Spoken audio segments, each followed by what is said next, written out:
Hey everybody, this is Dimensions of the Supernatural. I am Maureen Grudzinski. I'm here with my fantastic co-host, Anthony Simonelli. How you doing?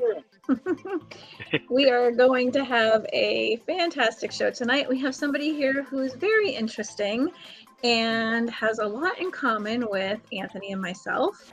And we're going to go over some of the amazing things that he does. So without further ado, we will bring him in. And actually, Anthony and Rich, they are really great friends as well. This will be a really fun show. Rich. Hey, thank you for having me. What's up, brother? How you doing, man? I'm good. How you doing? I'm doing good. How you doing? You know? Good. Thank you for having me. Menza. Bada bing, bada boom. Yeah. Okay. Maybe I should leave the room for this. You guys Hello, Maureen. Thank you. Hey, we love all. We love all. We even love you, Irish people. Oh, yeah, thanks a lot. By the way, happy St. Patrick's Day late to everybody. Yeah. Happy St. Patty's. Happy St. Patty's. Top of the morning to you. Is Irish on St. Patrick's Day. So, Rich. Yeah, Mick Simonelli. There you go. A nice Irishman right there. Yeah, Mick Simonelli. So, Rich, you kind of have something in common with Anthony, and I'll give you guys your shameless plug now. April 14th, you'll both be at the Ritz. It's a duo made in heaven. Hell. Yeah. Mediumistic with the spirit art, and just feature that, I think is going to be an awesome, different experience for everybody who attends, right, Ant? I think so. I think it's going to be good. And like I said before, I was telling you, it's the first time people have seen any of my artwork in 60 years. Oh, this is going to be good. And I saw some previews. I mean, you're a talented artist, and the images that you captured are just haunting. No pun intended. Uh-huh. Wow. Bada bing, bada boom, But I mean, I see your stuff, and we're going to definitely talk about yours tonight. You really, really good stuff, really. I can't believe some of the stuff you come up with, and, so. It's a continuous process of learning and evolving and learning how, I'm not a trained artist. So everything I've done is taught and sitting through different classes of mediumship that does specialize in spirit art and learning different aspects of it. So I am a student, and that's how I look at this whole thing. It's just about learning and working with as many people as possible, and true para-unity, right? You're definitely true para-unity. I mean, I've been having investigations with you, and every time you see you on Facebook, you're on with everybody. I mean, everybody shows up for you, and it's some of the greatest people in the field that you're working with and stuff. So it's awesome. I'm honored. Yeah, and that's intention. I feel like intention in this field is huge. Your energy that you're putting out. So it's good to be a positive person, and and just keep on that side of things, and get away from the drama, because that just brings your energy down, and like attracts like. And I really believe that that's huge. Oh, I zoomed in on your picture there. That's cool. No, there we are. I don't know what I just did. Hey, it looked cool though. It was. You went right into his picture. You got to do that later on when he talks about it. Yeah, well, I'll try. Cool. Whatever I did, I'll try to do it again. You and I met quite a few years ago at well, I knew you before that, right? On Facebook and all the social media. We talked back and forth, but I met you at the where was it? The Shanley Hotel. The Shanley Hotel, yes. Yeah, you had an event and you invited me. Yes, and it was very cool. It was very good. Well, was it that then? Or maybe I met you at Para-Unity right before that. I met you briefly at the Para-Unity in Jersey from the Paranormal, which, a great group of people there. And they put together this Para-Unity event where experts in the field and people that are on the television shows come. It's like once a year, and it's just great. It's a great gathering of people that support one another, and it gives us the opportunity to meet one another. I wanted to meet you for a long time, and there you were I think it was in the seminar that Ron and Lourdes were doing. Yeah, I that's right. I work with the Para Unit, the New Jersey Para Unit. I work with them, and I help them with the stuff in there and people with questions and stuff. They're good people, and talking about good people, Ron and Lourdes, and the work that they're doing. And, and I walked into the room, and there's Anthony. So we started our conversation, and, from there on, we just started, chatting more online and then working at events with one another. So, yeah, that's awesome. That's very awesome. Really interesting, because when I met all of them, I met them in Gettysburg at the Battlefield Bash, and I met Lourdes first before anyone else, and then it was like bing, bing, bing, bing, bing. I've met them all. Yeah. They're great people, all of them. They're all good people, and that's why I keep working with them. I mean, they're just fantastic people, and that's what you want around you, people that complement one another and really work as a unit. And everyone does. They all fill that little spot that they need to fill in a team, from the ITC aspect to the gadgets and the tools and that mediumistic. So everybody just really fills out that unit. So, yeah, I walk around my cameras and my equipment and stuff, and I mean, when I met them, this was like now we can get rid of each other. It's like we're stuck. Well, that's an understatement, Anthony. You come in with an entire store for ghost hunting gear. Okay. When like you roll in with an entire shop. And the last time I got a whole room of stuff. So when I roll in with what I show you, that's like maybe a quarter of the stuff, or maybe an eighth of the stuff. Yeah. and I'm getting better. Now I'm down to a trunk. Not the trunk and the back of the car and the passenger seat. I'm down to a trunk now. So I'm working my way down. It works, Yeah. So it's great working with you and everything, and your team and everything. It's so you want to ask any questions, Maureen? I'm always talking and I'm always cutting you off. No, I just like listening to you guys talk about how you met and all of that. So Rich, when did you start doing your drawings? Did it just start out of nowhere when you were an adult? Did you start doing this when you were young? I've always been a visual person. I would see things, I would hear things. And a few years back, I started to go into whether it was a location, whether it was a historical site with a docent. And I went in, I would see these images and I'd be like, is this just like my mind? Like, is this like a daydream kind of thing happening? So about 3-4 years ago, I said, let me just try my best to sketch what I'm seeing. If I walk into a place and I see an image of a man, I'm going to sketch it. So I brought a piece of paper with me and I sketched this man's image. And as I show it to the docent that I'm with, she goes, oh my God, I have to show you something. She runs into her office, pulls out a book that's not out for people to see. And she starts going through the pages and she points and she goes, this is who you drew.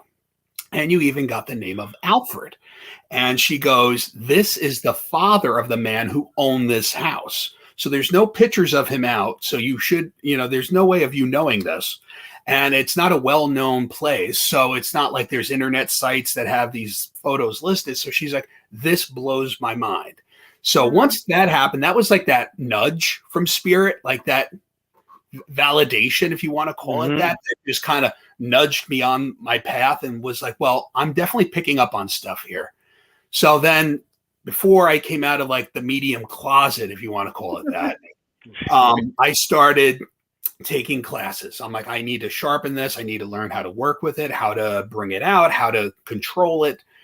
So I started taking classes just on mediumship and sitting in circle and how to do a reading, and how to bring forth the information from spirit and have it make sense and understand symbolism and all that. So I spent like 2 straight years just sitting in different circles with different groups, churches that offered it. I, did their online programs. Joseph Scheel, accomplished medium and spirit artist. He offers classes through his website. I took a handful of his. And once I started feeling, my sketches were getting better and I was able to really convey that message and have it make sense, I started to do it. So about a year and a half ago, I started to incorporate this into my research and into, the groups that I work with. I bring my spirit art, and I've also started to do my own readings for clients. So when I'm not investigating, I'm doing readings, and it's just really awesome when you can connect a person with someone that they've lost and bring that message that, there is a continuity to all this and that we do go on. It's just we change our form. That's it. So when we could bring forth this information and, you have a picture of a loved one and it looks like that person, and the information, that evidential information, and that's important, the evidence. What are you bringing forth? A woman, she's in her late 70s, 80s. I see her, and then bringing forth her ailments. Her, hands are numb. And I'm just using this picture as my demo. But, and bringing forth that information, that connects this person to that sitter. And that's where that connection is made and where the evidential information is important. So. Do you want to tell who that picture is? You want to talk about that now? Yeah. Or you want to wait? Hey, it's totally your show, so whatever.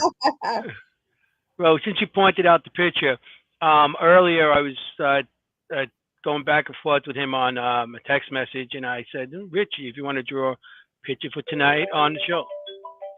Oh, no. Now she's calling. No, I'm kidding. My brother. You see how spirit works? They're calling you now. Yeah, right? Yeah. So while he's answering that, so how do you I'm not answering. Okay, how do you see spirit? Do you see it? Do you see it? I'm clairvoyant. Okay. And I see through my mind's eye. It's almost like a moving image. That's how I see too.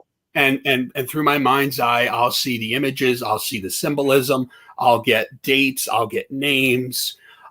At times, I do smell. And I'll smell like a perfume, and I'll even include it like the smell of lilac. Did she have a perfume? And it's little things like that too. That but primarily, I'm clairvoyant. I see through my mind's eye. And I know with mediumship that changes too. Sometimes you'll hear like clairaudiently, and it just changes shape. And that's why it's so interesting to me, and this ability. And I feel that, a lot of people do have it. We don't call it mediumship. We call it like a gut instinct. Oh, you had a gut feeling about that. But you get the word gut out of there. Well, what are you feeling? You're having that intuitive nudge. Well, what is that? You have that inner knowing. So I think if we learn how to work with it and sharpen it, and learn how, how meditation and alignment with your chakras, all this stuff comes into play in being a channel for spirit and raising your vibration and connecting with that frequency of the spirit world. That's interesting. With the, when we like I said, we've been on location and stuff.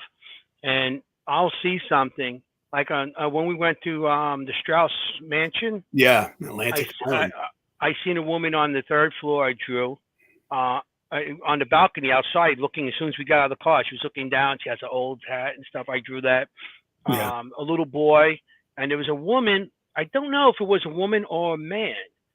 It was in the kitchen area, and then you have pictures already drawn of stuff in there, and I'm like. And I didn't see your pictures until after I see my things.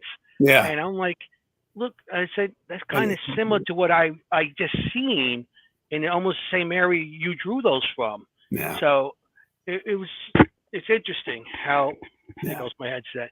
It's interesting how, you drew yours, and then later on I got to see the same thing in the areas. Right. With you, So that confirmed to me that maybe there's something there because you already seen it. Yeah. And when enough people start picking up on the same thing, and they're not talking to one another. And at the end of the investigation, when we hand over what we did and what we investigated and what came forth, and it kind of all looks the same, then you have to look at it and be like, well, we're all hitting on something here. Yes. So, and a lot of when I do a location like that, I do the sketches even before I go to the location. So I'll have the image of, the building, and I'll sit down at my desk here and I'll open myself up to spirit, and whatever images start coming in, I start sketching. So I'll have a notebook sometimes full of 6 or 7 sketches of different people, different notes that came through, names, the symbolism. So I'll bring that with me. So as I'm investigating with you, as you start sketching what you're getting, that's where I can lay out these 6 or 7 pictures and be like, does any of this make sense to what you're getting? And, that back and forth is great amongst people that are sensitives. Yeah. Especially if we could sketch it out Yeah. and get almost the same picture or of the same, like a person, I find that amazing. I really do. I mean, there's a comment here, like somebody said they're amazed at how our minds work, how like the human mind works. Well, I mean, you could even get into like a real out there concept, but how people say how the science fiction writers, right? They write fiction, right? This science fiction. And then all of a sudden, years later, that fiction is becoming a reality to what we're living in. Could they even be channeling their higher consciousness as they're writing this science fiction and bringing forth information that's coming from a higher level, higher plane of existence and putting it in their book? So, I mean, when you really think of where our thoughts and where all this stuff is coming from, I mean, it's limitless. I mean, and if we learn how to use it and we learn how to harness it and bring it into our investigations, learn how to work with spirit, it's just a huge asset. Because all the equipment we have, we don't catch everything. No. Well, we don't catch everything. And something that, especially, you see things on the. How many times you see things? That's why I didn't show myself for years, because, I started a lot longer. I've been doing a little longer, just a little bit. And back then, people, you tell them you see something. Yeah, what do you see? Yeah. If I show my drawings, they'd be like, "Get out of here! You're making that up." You know what I mean? Yeah. And it really, they try to demean you and not make you feel like you're part of any. It's like you're crazy. You're not part of this group anymore. You go somewhere else. So yeah, that's one of the biggest things when you talk to anybody in any mediumship class and they're thinking about letting people know what like they're doing. That's the number one thing. I'm afraid of what people are going to think when I come forward and I say I'm a medium or I'm a psychic or I'm intuitive and I'm getting messages from spirit. It's always that thought in the back of your head. What are people going to think of me? And I got to the point where I said, who cares? Yeah. I mean, this is your life, right? And, you have to get to the point where you're like, and so what? I mean, everybody's entitled to their own opinions. And, if this is making you happy, if this is filling your cup and, this is what makes you happy, do it. And when you step into that new path, that spiritual path where you open up to spirit, and it's just amazing because you start noticing the synchronicities, the small things, the symbols that come into your life at different times. And you start looking at the world in a wider scope. You start seeing things as, there's a bigger picture to what's going on here. It's something bigger than our work and our home life and our family life. There's a spiritual ebb and flow to this whole thing. And that's what really amazes me. And as I open up to more of like the meditation aspect, as I open up to chakras and singing bowls and all these different beliefs from different cultures on how they connect and how they're how they raise vibrations, to connect with that spiritual, that frequency, if you would. That is what amazes me, and just that constant being a student to this whole process. So, Do you think? I'm sorry. Go ahead. No, you made me forget my thought. I'm sorry. We do this all the time. I'm old. Exactly the same time. So, yeah. But it's amazing. Yeah, it's like you always have that back of your mind. If you come out with something that you think is good evidence, it's always going to be somebody saying, "Oh no." It's always. I mean, you're not going to make nobody happy. You can make some people like, "Yeah, that's great," but now it's more on people like, "Oh, that's pretty cool stuff. That's pretty cool." When I was going back, it was like, no, that's not cool. You're going after the devil. You're drawing all that too. Just demons and stuff like that. So I mean, especially when you're in a Catholic family, you're a Catholic, and you start talking about mediumship and spiritualism, you get looked at like, oh, this is blasphemy, the work you're doing. But even to this day, I'll show my mom the sketches that I'm doing, and they're uncanny. I put them up on my website that people can look, and it's the picture of the loved one with the sketch. And my mom to this day, and it makes me laugh, she'll be like, yeah, it looks pretty good, but you didn't do his hair going in the right direction. You did his hair going right. It should have went left. I go, Mom, but the essence is captured, right? And she goes, oh, yeah, but you didn't get the hair right. So that's like my biggest critic. She's still looking at my pictures and is like, oh, but you didn't do the glasses a certain way. So, I mean. You're always going to have the critics. And, I mean, my mom was always good with it with me. If I drew something, she'd go, like, oh, wow. But don't talk about it. Don't tell nobody about it. It's like, when I got older and started more into it, and while she was still alive, she was, like, wow, this is, there's something going on here. And, when stuff would happen in her house, I didn't want to really draw it because I didn't want to scare her. Yeah. I drew it, but I didn't show her. There's nothing there. There she goes.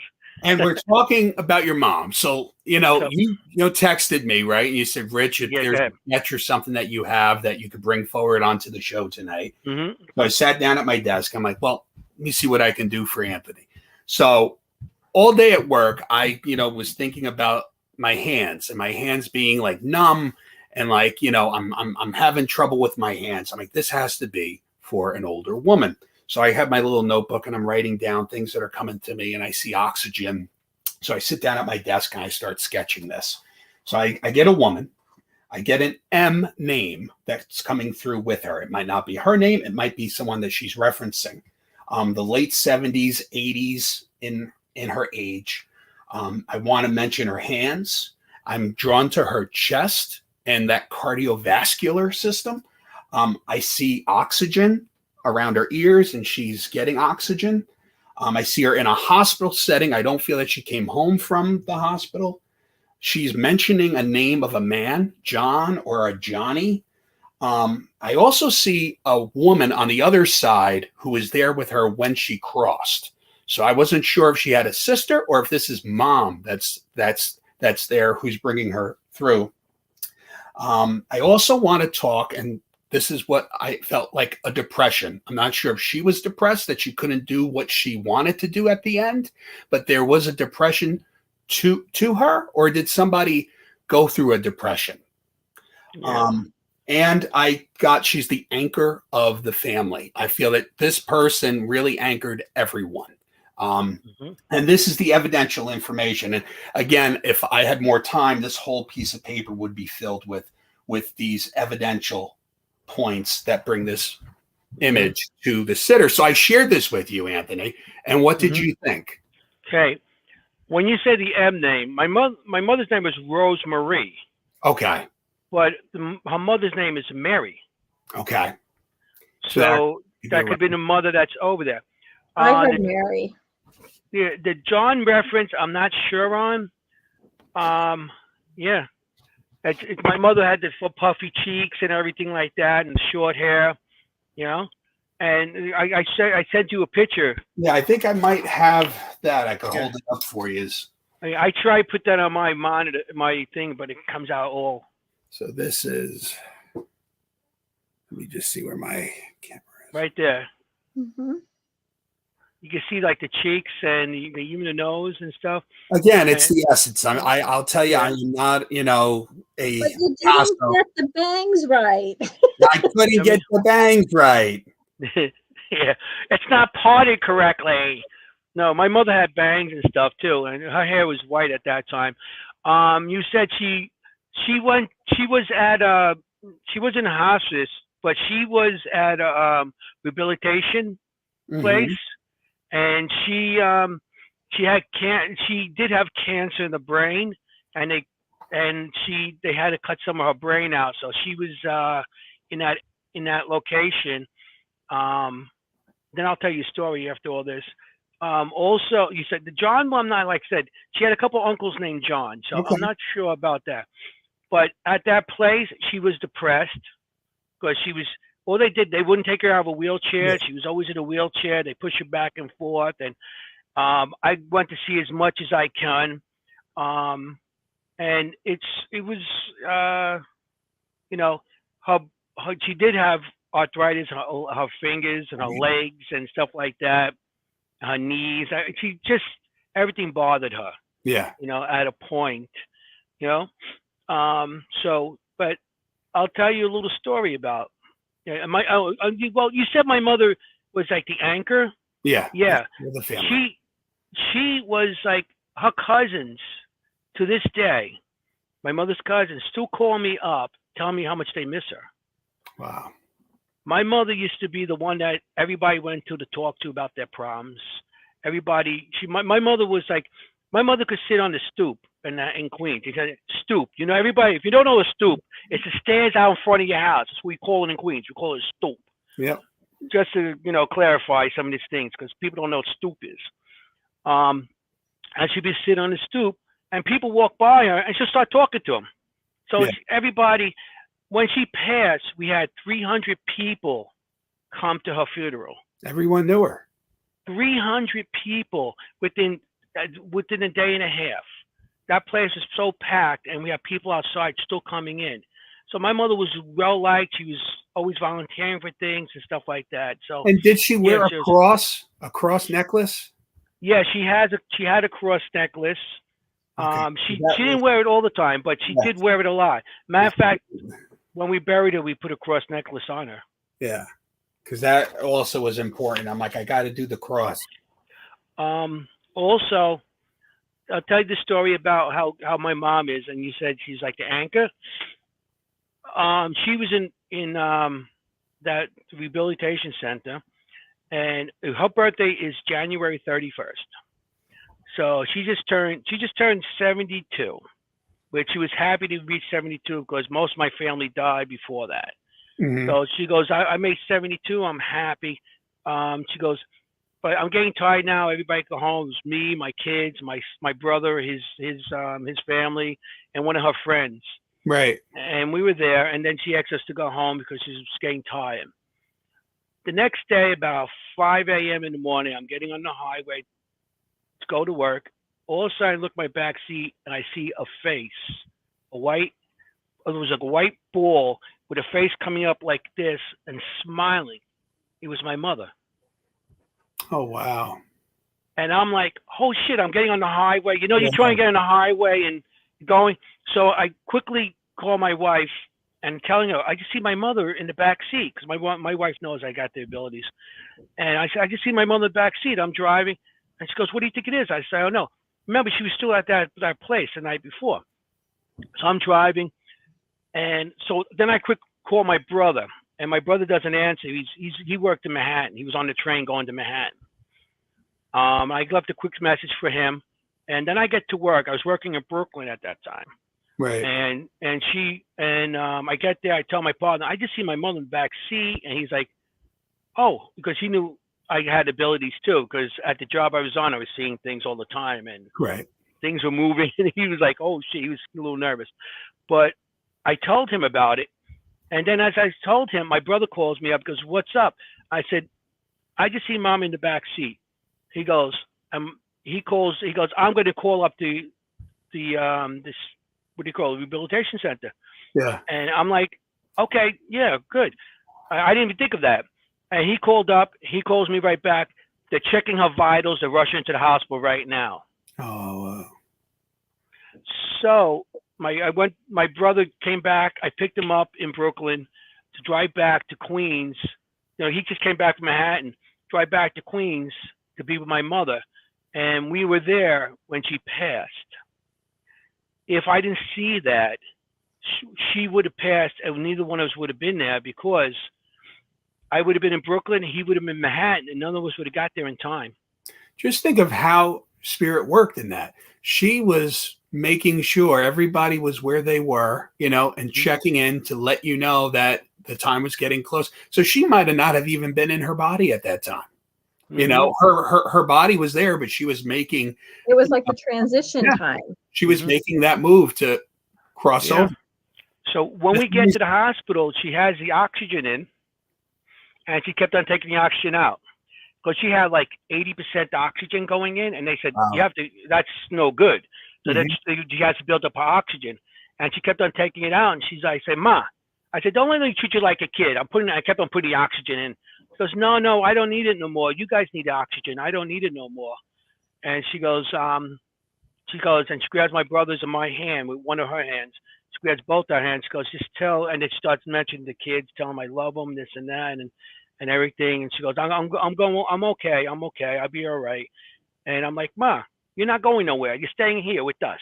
I said, I'm going to treat you like the way you would treat me if that was me in that bed, because I'm the oldest. So, and I'm kind of loud, and you didn't notice.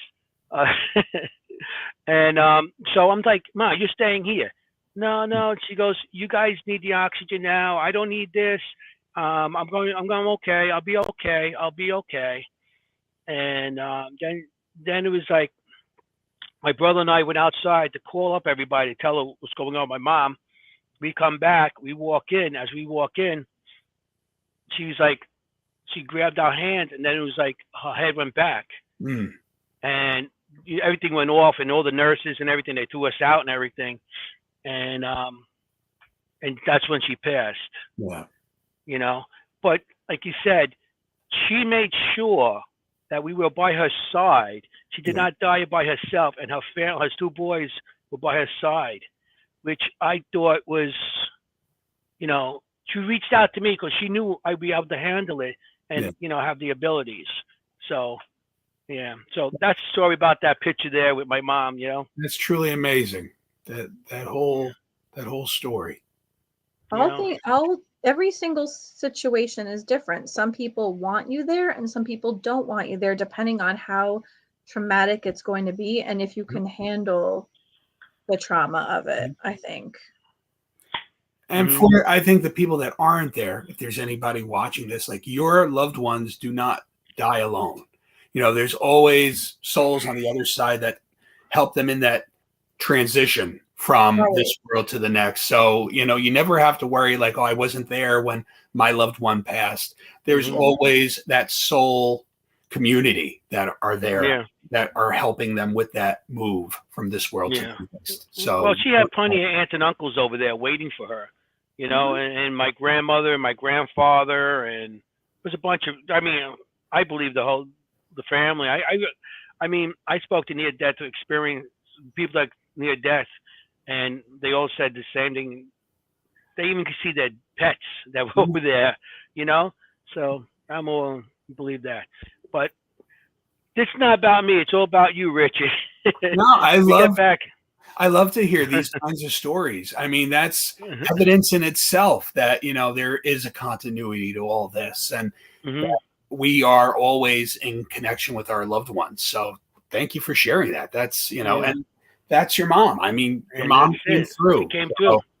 And it's funny because my cousin's been calling me up and saying that my mother's been calling in her dreams, telling her stuff in her dreams. And she'd like call up on the phone, and she'd be, because they live out in Long Island and my mother lived in Queens, so they didn't see each other all the time, but they always spoke on the phone at least almost every day. Yeah. And she goes, your mothers keep on calling me up in my dreams saying, don't trust him. And I said, that's my mother. You know, I mean, she'll tell you straight out. You know, and still talk to her. Thanks. And you know, if like I do. her, if anyone in the family misses her, still talk to her, because that's another thing when I'm doing the readings and stuff. You know, I had a woman that I did a reading for, and you know, as I'm getting ready, I'm sketching, you know, the picture for her, and I'm doing the reading and the dishes. I wrote it on, you know, the sketch. We got to talk about the dishes. So all of a sudden the reading happens, and right off the bat, I'm like, what's going on with the dishes? We need you to talk about this. This is what mom is bringing forward. And she goes, oh my God, I was in my kitchen last night. My daughter is getting married, and I was wondering what I should do with my mother's dishes. And I go, well, that's your answer right there. You're giving them to your daughter. Mm-hmm. You know, your mother wants her dishes to go on. She goes, just that you got dishes is just crazy, because I thought this last night. So that even explains that they could hear our consciousness. You know, our thoughts, even though we're not speaking out loud or they're not present in front of us, you know, we're always connected to our loved ones. So I always say, you know, let them know that you miss them. Let them know what you're thinking, and, you know, little achievements that are happening that they're missing out on, because you know what? They're not missing it.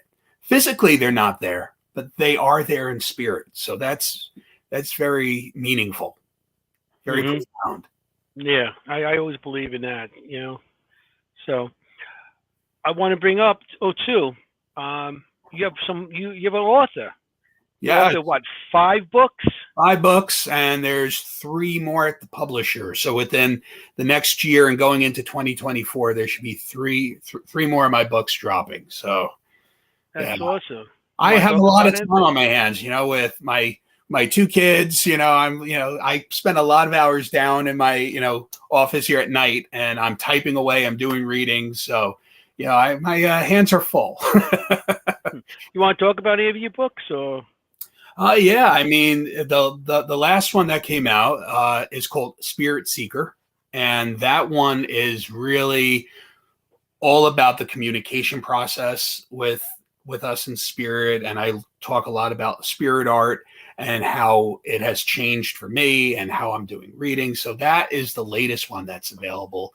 But you could get all my books on Amazon. I got them on my website, richardmoschella.com. So it starts from my new Jersey Paranormal Project, Spirit Voices, Spirits in History, Case Files of the Paranormal, and Spirit Seeker. So they're all available, and they all kind of follow my philosophy with like different historical locations and presenting, you know, the historical along with the paranormal evidence, and also getting into the mediumship and the spirit art aspect of what I do. So they're interesting. They might be a little bit different than other paranormal books that just talk about haunted locations, you know, page after page. So, you know, they're worth, you know, if you check them out, I would appreciate that. And especially the one with the picture of me in it. Of course, you got to get the book with Anthony. So I'm just sign it at one of our events, you know. Yeah, he'll sign, and I'll just sign my picture, me.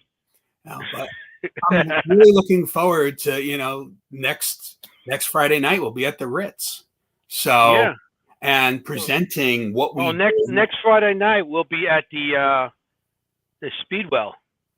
Speedwell Village is on March 31st. Yes. Yeah, so that's next Friday. See, I got my dates a little turned around. Thank you, Anthony, for reason I know the dates, because I actually when before the show I looked them all down and started writing stuff down. So it's like, oh, we got things coming up. I have like a board just with different things happening, you know, when this book has to be into the publisher. So, you know, I'm just following different schedules. So it's just an exciting time, because with all these, you know, these opportunities that we have to talk to the public and bring forth this mediumship and, you know, express truly what we're doing is showing the continuity of life. And through these events, giving the people that experience to see that their loved ones and the people that have lived at these places, they still resonate, you know, they're still there, you know, and that evidence does come forward. And you can see that through the tools, through the divination tools, through mediumship. So it's always amazing at the end of these events to see what the attendees feel and what they thought. And sometimes, and I plan on doing something like this at the Ritz, I want to hand people paper and a pencil and be like, if you get any images, sketch them out, because That's a good idea. Have confidence in yourself. If you see a woman, draw that woman. If you go into a location and you get an image, don't think it's just a daydream or, just something that's flying by in your mind. Sketch it out. And you'll be really surprised, I think, when you start looking at the evidence and the historical photos that sometimes that might match up and it might blow your own mind. So even if they drove like a stick figure of something in a location, now that's a location that shows that there was something in it. Yeah. And it might be with a beard, there was a stick figure, if they want the eyes or something on it.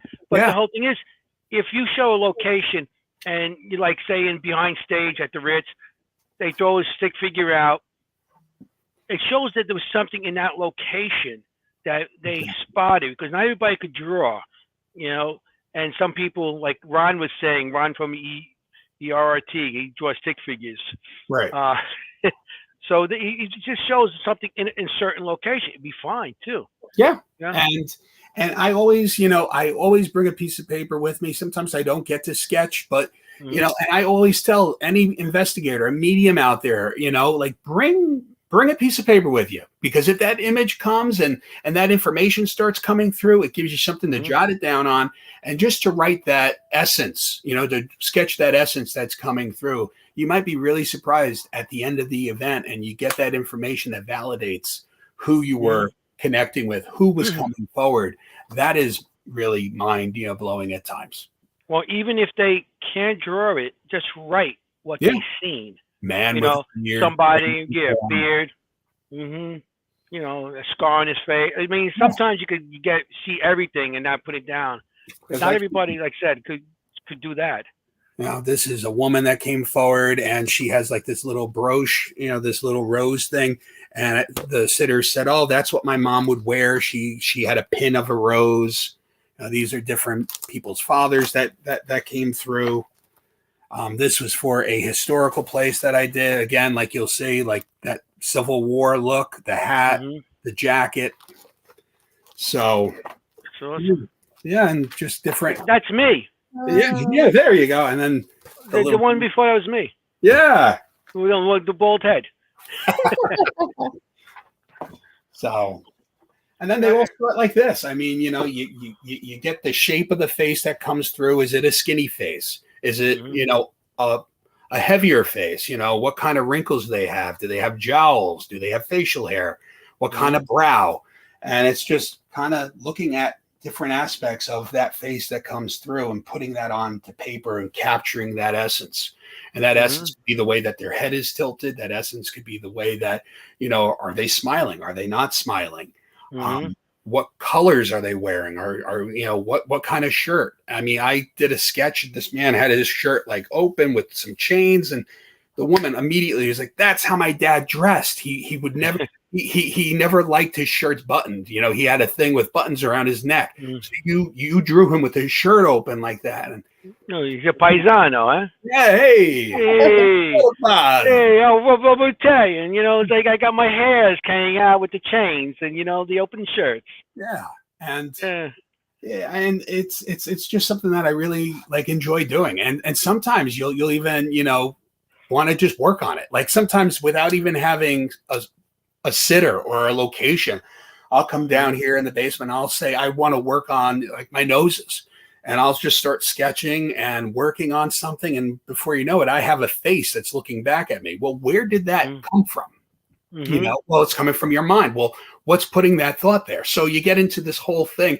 There are artists that use mediumship that actually sketch an image, post it up on their social medias and be like, if this resonates with anybody, please comment. I don't do it like that because it really leaves things for a wide audience. Like, well, if it resonates, But I mean, that's really an amazing thing too. Like, how did you know to draw that like that? And why did you give this person glasses? And why did so it's an interesting thing to me, and I keep learning. I keep taking as many classes as I can. So and working with fantastic people like you guys.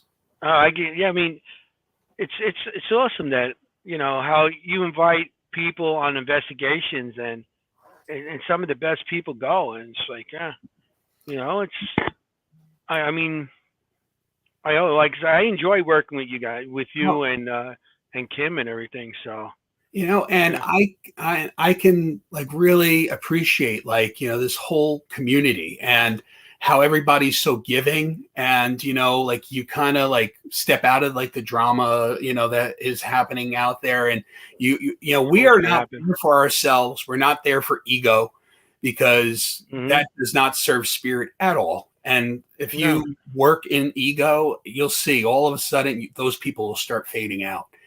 Spirit works with who spirit wants to work with. Maureen probably knows that as a medium and as an intuitive. Spirit works with who spirit wants to work with. So if you're in this for the right reasons, if your intentions are true, you see even the ITC aspect. You talk about Ron, Lourdes, Sherry, Tony. The work that they're doing, when they turn on their radios, they have voices like this. And the voices that they have are coming forward with names and conversation. I mean, it's truly amazing. But you get somebody who might be new at it, and they don't get the voices that Ron and Tony are getting. They might take them a little bit more time, because you know what? They earn spirit's trust. Yeah. Ron, Tony, Lourdes, Sherry, like they have put the time in. Spirit has worked with them. They know them. Yeah. And even in that one video that Ron has where Spirit's asking about Tony, like, is like he a friend of yours? Yeah, that was wild. Yeah. Like, just crazy. Like, that just proves that point. Like, Spirit knows who Spirit wants to work with. Spirit was checking with Ron if Tony was up on the level, like, is this guy one of you? I love it. I love it, because that really shows that Spirit is smart. Spirit knows who Spirit wants to work with. And that's a prime example of that. Yeah. And then after that point, Tony said that everything opened up. Yeah. Well, I mean, before that they were getting stuff, but after that, it was like a door opening up, and they're getting a lot more stuff. And that opened up with Tony and Ron and Sherry and Lourdes decided now they go with white noise instead of radios. They just more advanced now. It's like when I started with Ron, he had this big boom box that, and we're getting stuff off the boom box. But then it's like everything's like changed. Now it's half the stuff that they use now. And it's totally evolving, and it's great to just witness it, and see the achievements that your friends are having and what they're doing, the house in between, like all these opportunities that are opening up for them. It's great. Right. Because Spirit wants it. Spirit wants them to speak. They want to speak. And besides Spirit, I think anyone who calls them a friend and said, we should applaud them. We should be happy that they're achieving this, because again, that's good energy. Very proud of that. Yes. And you step away from ego, and you step away from, well, how about me? And it's not about you. It's about Spirit and serving Spirit and proving the continuity of life. That's why you do what you do, and that's why you do what you do. I mean, this is what this whole thing's about. It's not about me. It's about Spirit as a whole. And that's why I'm doing what I'm doing. So, and I feel that is what moves this community. I feel that is the ebb and flow of it. And when you're not serving Spirit, you're just slowly but surely going to be cast aside. And Spirit will eventually, not. Yes. So eventually, when you said the idea of that they want to talk, I've always wondered, we have basic needs, and they're still people, even though they're not in their meat suit. So what if it is the case where that's still their basic need? Like, we all need love. So part of love is, talking to people and having that back and forth. They don't have a basic need of needing, water and food and a roof over their head and being warm. So the only thing they do have left is speaking to people and having someone to back and forth with. So conversation. That is like a form of love that they do get, because they can't be hugged, they can't be kissed, they can't be cuddled, or, whatever they have left. it is just truly talking to people. So when Tony Rathman speaks to them, or, you know, Ron Iacovetti or Lourdes or whomever, hi Lourdes. It was We're like talking about you, Yeah. Mrs. We just meet, Lourdes. You just missed the whole big thing about you, Ron, and Tony and Cherie. Nah, you're on too late, girl. So like I'm thinking, you know, when they say Tony's our friend, or hey, it's Tony, we know Tony, or we love Tony, or whatever the case may be, you know, if they're spirits in a totally different place and they're like, we know Tony, that's crazy. It's not like he's in his office talking. It's, you know, he's thousands of miles away and they're like, we know Tony. How do you know Tony? Are they talking to each other? You know, like, are they going to a coffee shop in the sky someplace? Or like, how are they getting that information? Yeah, big Starbucks in the sky. Yeah. They're all on their computers. And then you think, what is the other side like? You know, I think that whole idea, like that whole idea of heaven and puffy clouds and everyone has their own house. And I mean, it might not be that. I think it might just be energies and just, you know, we exist in a different way there. You know, it's more consciousness. You know, it's just more of like light and flow and consciousness. So when we think of someone, that thought immediately goes out there and it connects to their consciousness. So our consciousness is blending with theirs. So when you mention your, you know, grandma, you know, all of a sudden your brother could think of her at the same time and she's there too. You know, you don't have to be in that exact location or at the gravesite to connect with grandma. You know, you could be anywhere. So for Tony and Ron, if they connect with the same spirit that they're doing a session with, I wouldn't doubt that the same spirit could possibly come through on the two boxes. Well, Ron said he doesn't know where he is, but he loves all three of us. Yeah. Hey, Lourdes just invited us over for dinner. Okay. We'll be right she there. said she was making dinner, not that she invited all of us. Hey. That means she's inviting us. Come on. Hey, She's Maureen, saying we it. gotta She's fly up from inviting us. Florida so we can go. We'll be over for dinner, look. I'd be happy to do that, but then I want to come back. And Katie, no, we're not talking about a tampon commercial. No. But I was doing a reading for somebody, and the person wanted to know, you know, where they're at, where their family members are at and what they're doing. And, you know, they were sobbing and they wanted to know, are they safe, and, you know, who they're with and what they're doing. And it was weird because it kind of reminded me of a response that my family members would give, because my Nana had 4 sisters and a brother. So it was like, and I never met the brother. He passed away a month after I was born. So I never really thought of him as part of the, you know, the clan. It was kind of like the Golden Girls with my Uncle Gene. They all hung out together all the time. Right. And they would play penny poker, and they would drink like highballs or whatever with the, you know, the cherries inside the pitcher. So that's the picture that I got when she was talking to me. So it was kind of like I got the picture that that's what they kind of do. They do whatever they did when they were here. Yeah. And then I saw like a classroom. So I think what's really happening is, and then I heard, and we're with you as much as we're there. There was not told to me, but I think that they're here as much as we need them to be, because they miss us just as much as we miss them.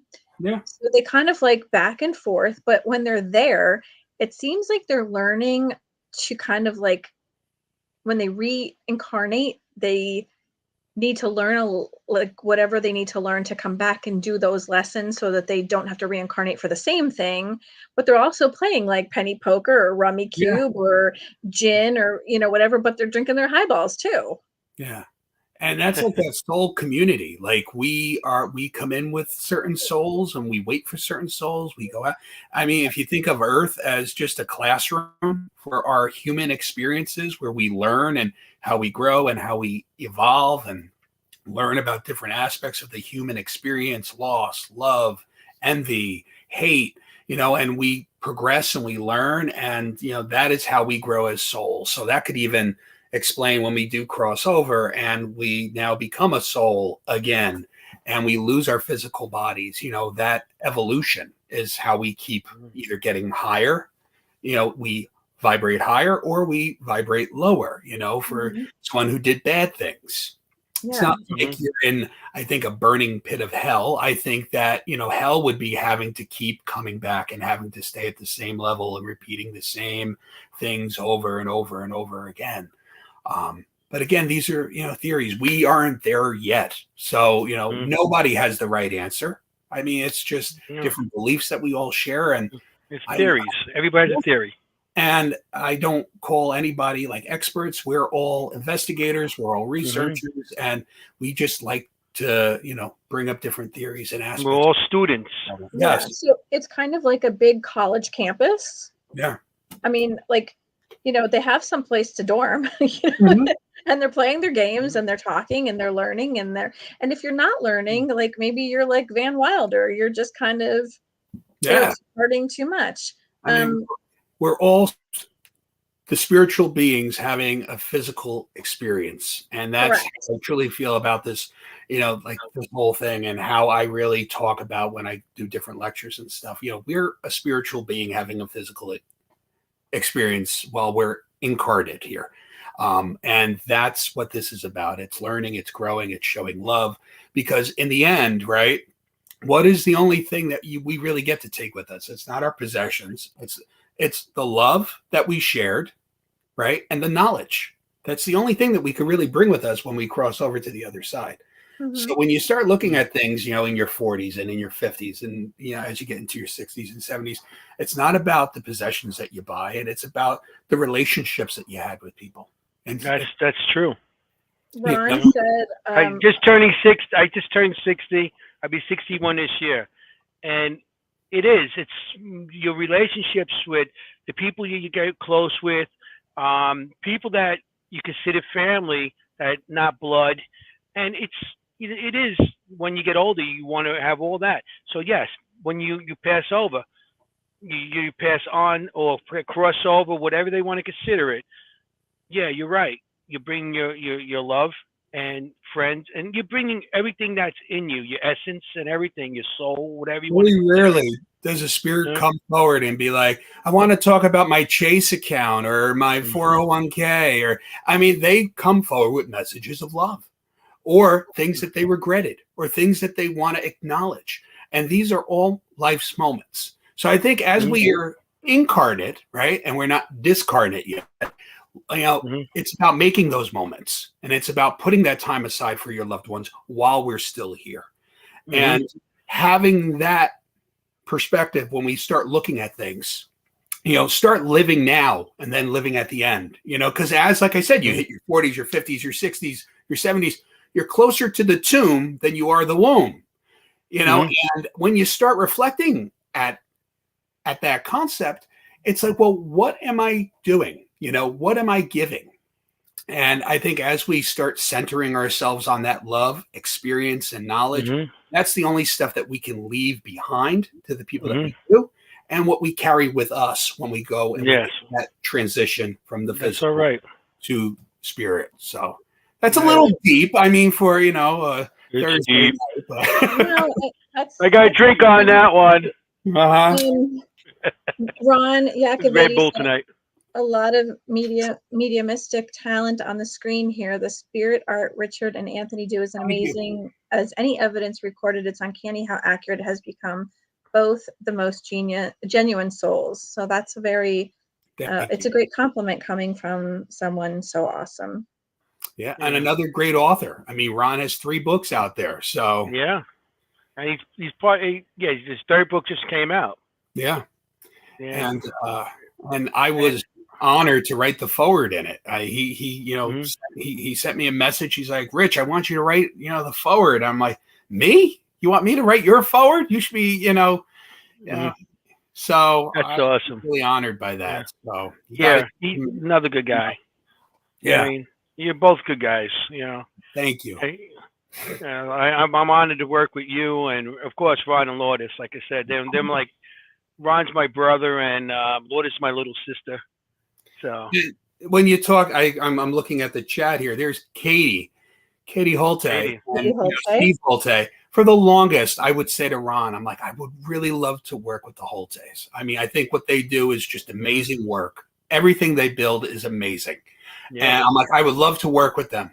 What do you know? We get the event at the Ritz that we went to, that private party. And here's Katie and Steve. I'm like, I need a picture with you guys. You know, it's like I put that thought out there, and in a few months, boom, you know, and the same thing. That was the VIP. We were all VIPs. You me, you, Ron Lourdes, Katie, Steve, and same thing with Sam Baltrusis. I'm like, I want to work with Sam. You know, I respect him so much and what he does, and he's a fantastic writer. I want to work with Sam. Boom, we're at another location. There's Sam Baltrusis. I want to work with John Zaffis. Boom, I'm at another location. John joins us for the evening as a special guest. So it's what you put out there. I think the universe gives you back. And again, we come back to Spirit works with who Spirit wants to work with. And I feel that at times they can pull strings themselves. So John Zaffis was just on my other show on Tuesday night. What a cool, laid back, easygoing guy. He was just the nicest, most pleasant person, just total sweetheart. He'll actually be on this show on April 20th. Amazing, gracious man, you know, very humble. At first, the first hour that he's there, I mean, this is the godfather of the paranormal, right? Yes. Sitting right like next to me. And I just keep looking over. I'm like, that's John Zaffis. That's John. Yeah. So besides like stuttering and mumbling for like a little bit, and then, I'm not worthy. I'm not worthy. Yeah. And then I'm like, well, I'm going to do my spirit art, but how do I do spirit art in front of John Zaffis? Right. So, you know, we're at the Patchett House in upstate, right? So I was drawn to a tree out in the backyard. So I told John this in the group that we're with. So I went out to the tree. Robert Bandoff, he followed me out there, and he's running the EVP. Another good guy. Oh, yeah. The Bandoffs, Sandra, Robert, amazing people. And Sandra, yeah. So Barefoot Paranormal. Yes. So I go out to the tree with Robert, right? So I have my sketchbook. So I'm sketching. I'll even show you the sketch. I'm sketching the little boy. And I said, there's a little boy here, and he is between like 11 and 12. So I sketched the little boy. So as we're out there by the tree, I sketch this, and Robert is running, and he, you know, the session, he has EVP, you know, and then he goes, I want you to listen to this. And as we're talking, we hear a child's voice go, 10. So I said 11 and 12. He corrected me and said 10. So there was a little boy child out there. John Zaffis is sitting inside with the entire group. The Full Moon Paranormal ladies, Lisa's there, Nicole, Susan, another great group that you should have on. And they're inside with John, and they're having a ghost box session, and a little boy's voice goes, I'm over by the tree. So not only did I sketch him and feel that he was by the tree, and I was off a year of his age, we get the EVP that Robert got saying 10, which he has that available on his YouTube channel. You can listen to that. And then inside, John is sitting, and through the ghost box session, we hear a little boy's voice go, I'm over by the tree. So all this is happening at the same time. When I came in, you know, I'm showing John, he steps over to my sketches and he goes, this is amazing stuff. He's like, you know, this is good.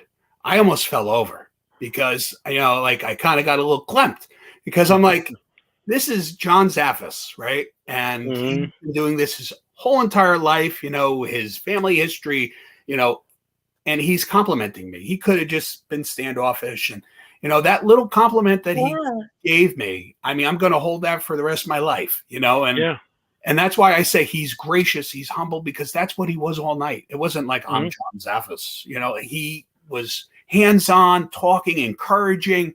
And when I walked out of there, you know, they always say, never meet your heroes, right? Because you're afraid of how somebody might come up. Amazing man.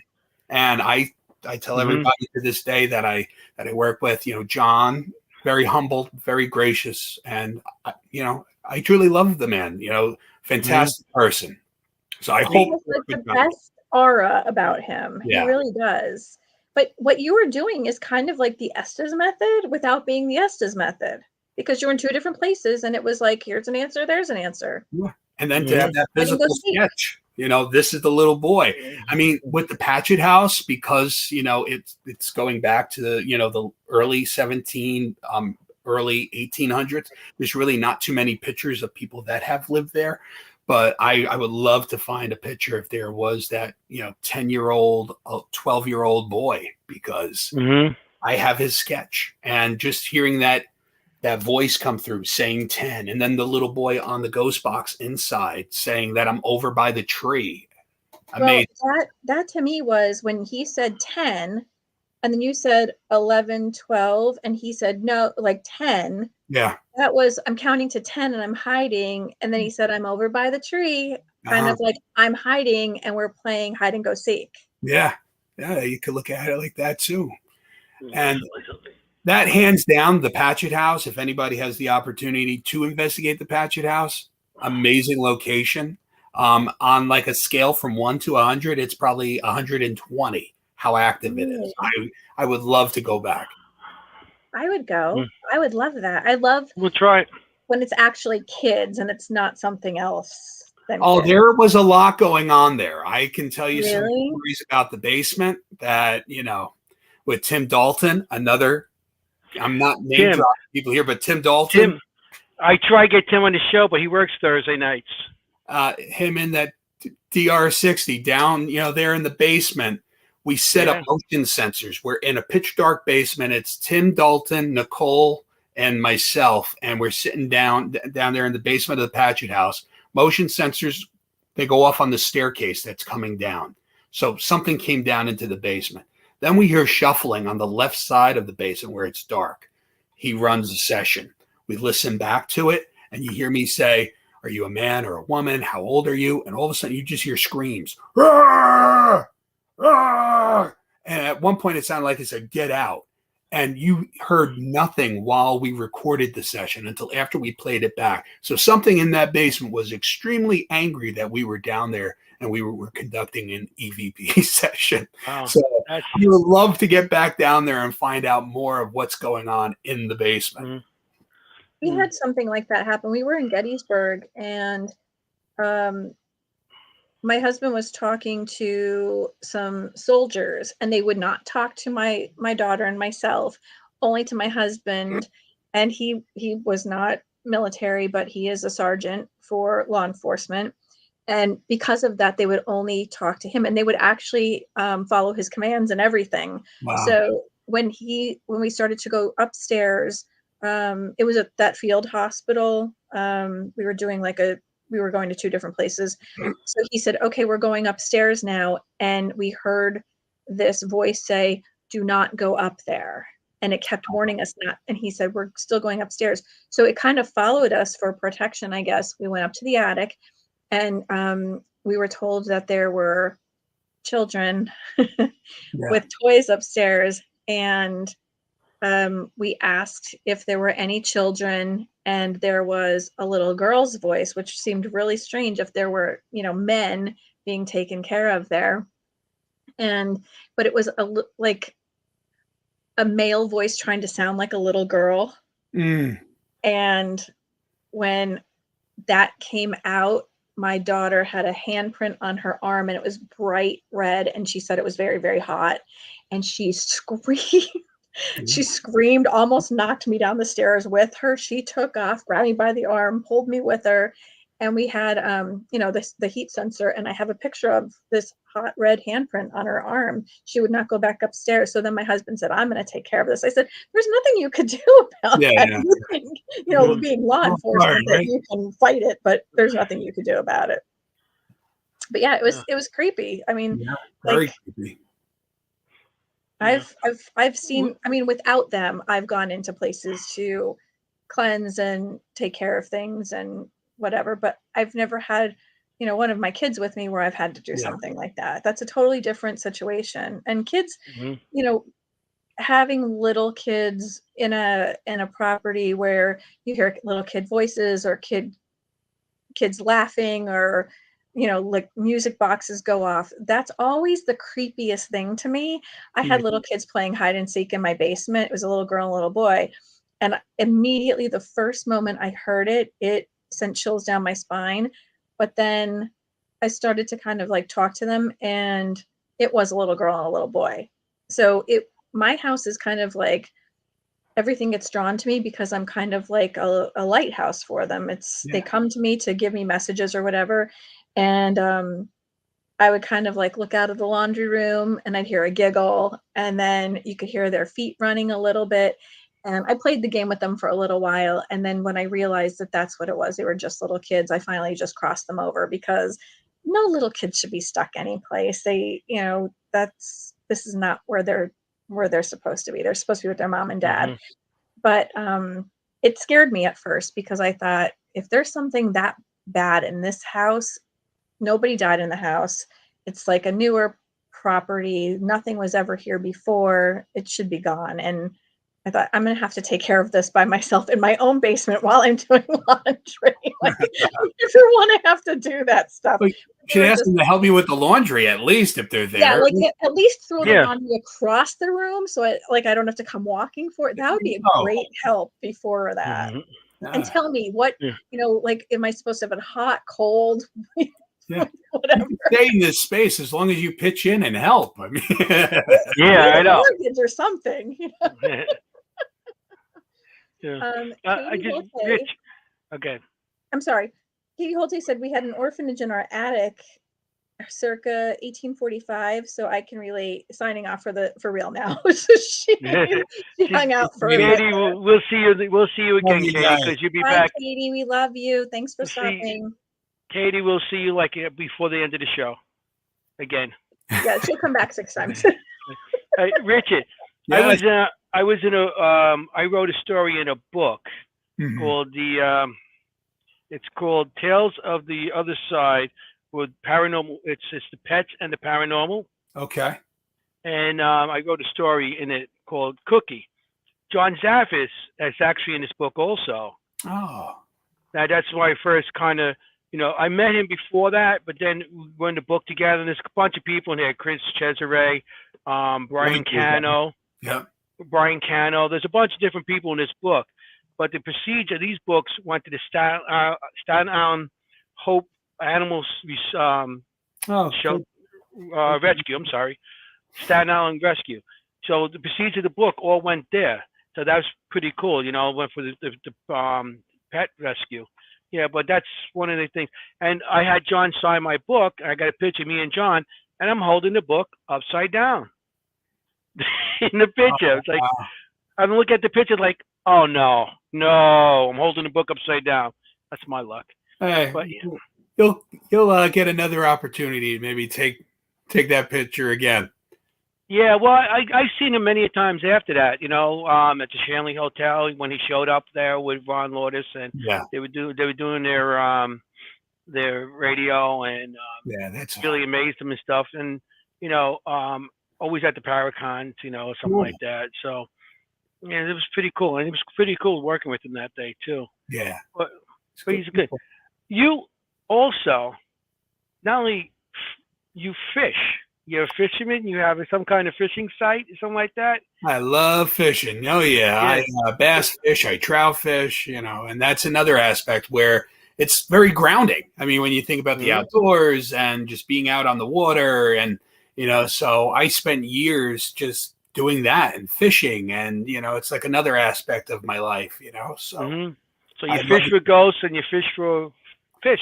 And I compare what we do in the paranormal a lot to fishing. There's a lot of sitting and waiting and using different tactics and different tools to get a response or to get a bite. And so it's kind of like the same thing in a weird kind of way.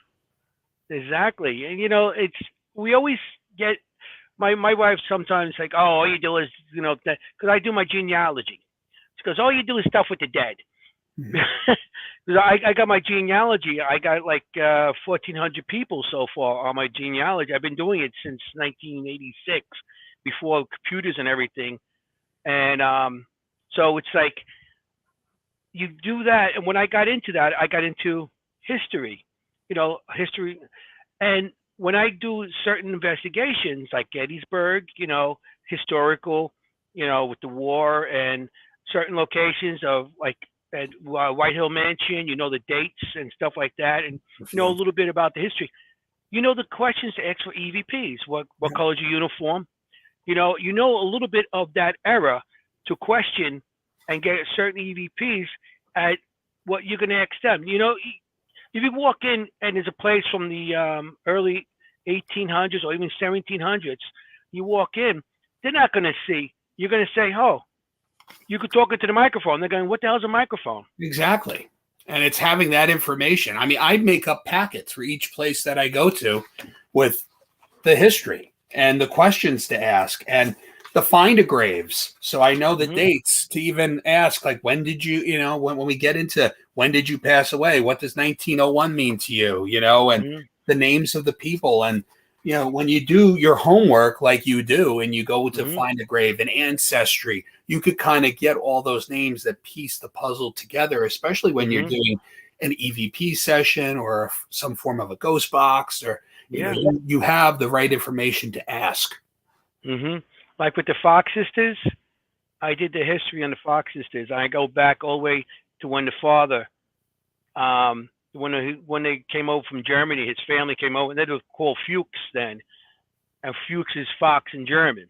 So they were called Fuchs, and how they came over, and then the mother's side was the Smiths, and how they, so how they got together. So you learn about those eras of time, during the Civil War and to certain areas and, certain locations, and you know the date of the location, and then question, what they wore at that time, what they, what kind of clothes they were wearing, what kind of games they were playing, what songs are out. Songs are very big. I mean, I love music. I invested, this location, and it was a Civil War home up here in like Vernon, where they recruited officers for the Civil War. And wasn't Vernon where George Washington during the Revolutionary War? That's Mount Vernon. Mount Vernon. That's Mount Vernon.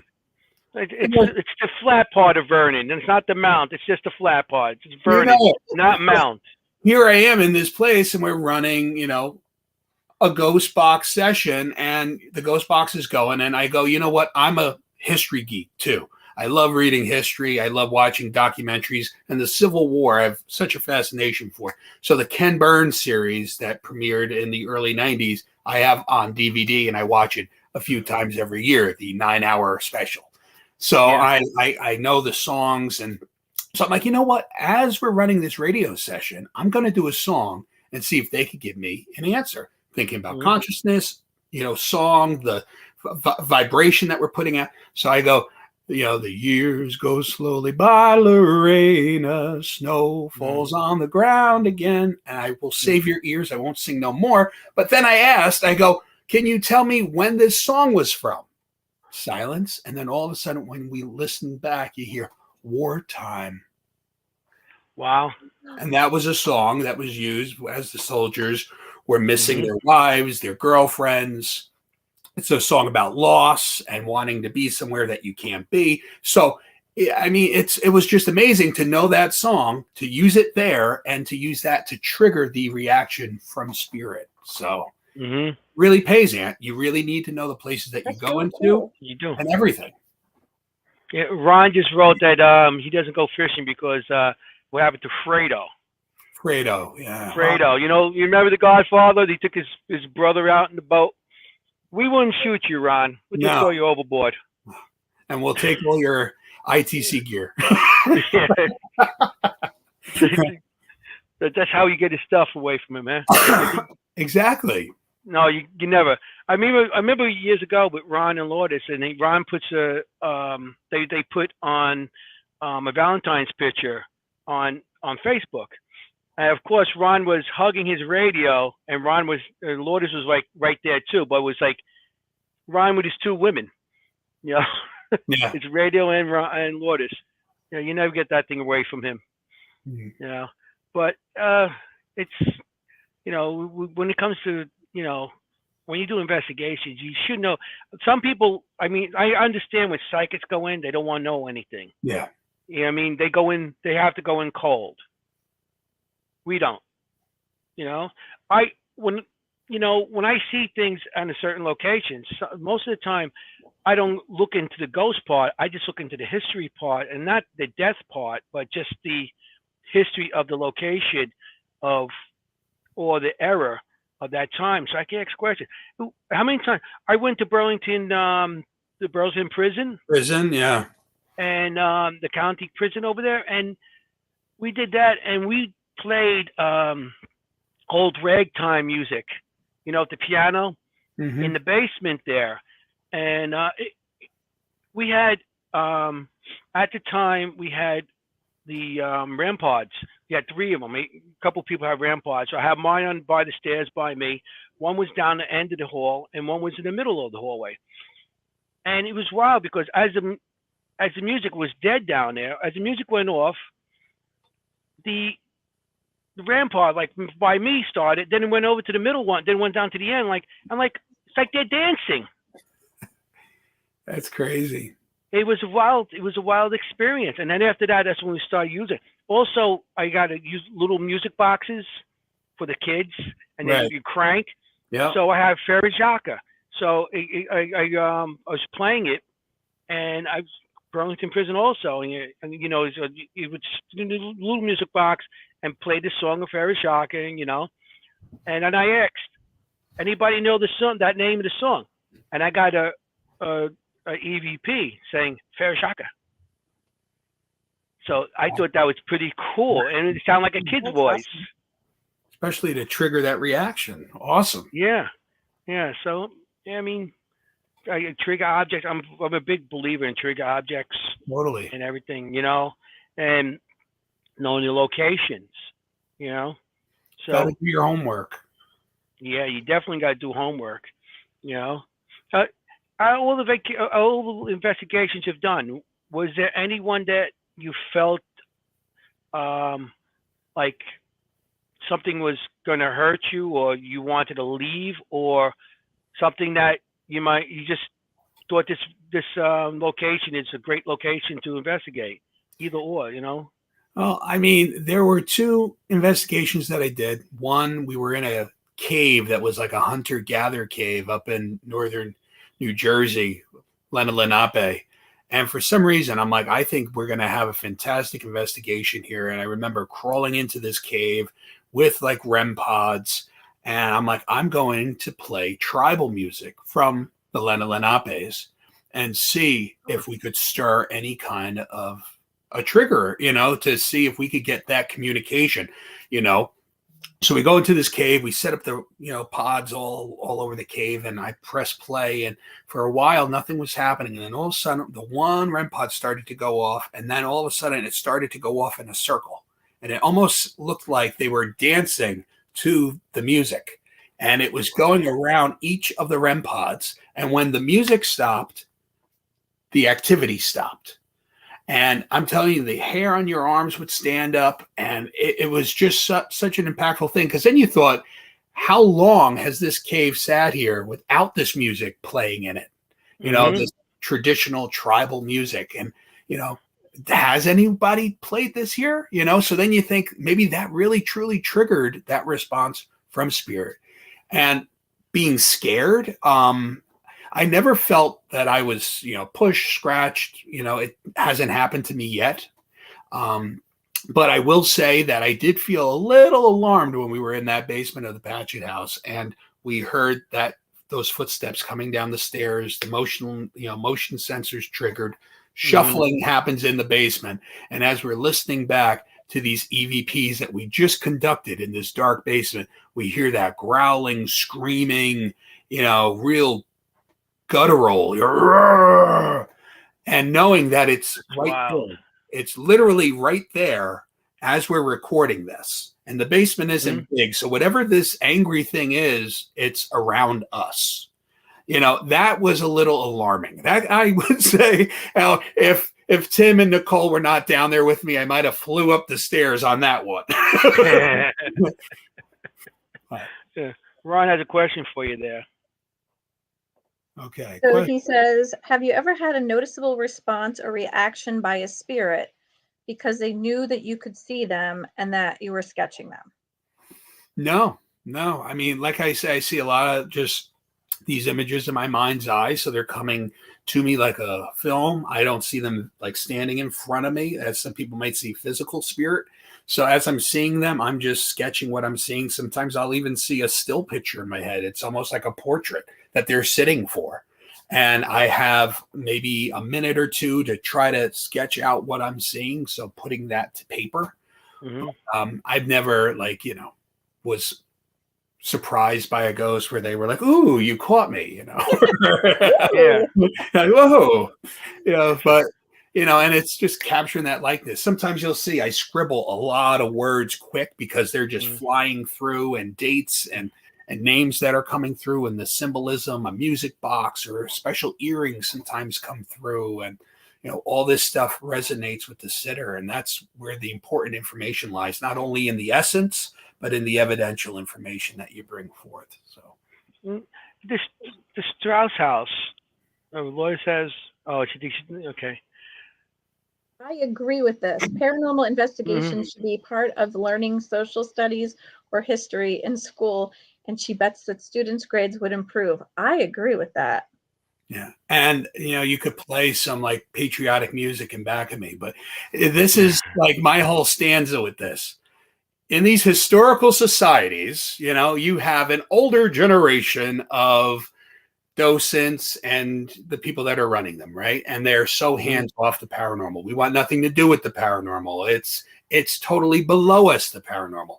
But then you have some historical societies that are being run by more modern people of a newer generation that are open to the paranormal. But let me tell you this, the paranormal can bring money into any organization that you're doing. Very charitable money, that can be given back, that can go to mending of a roof or preserving the history of a location.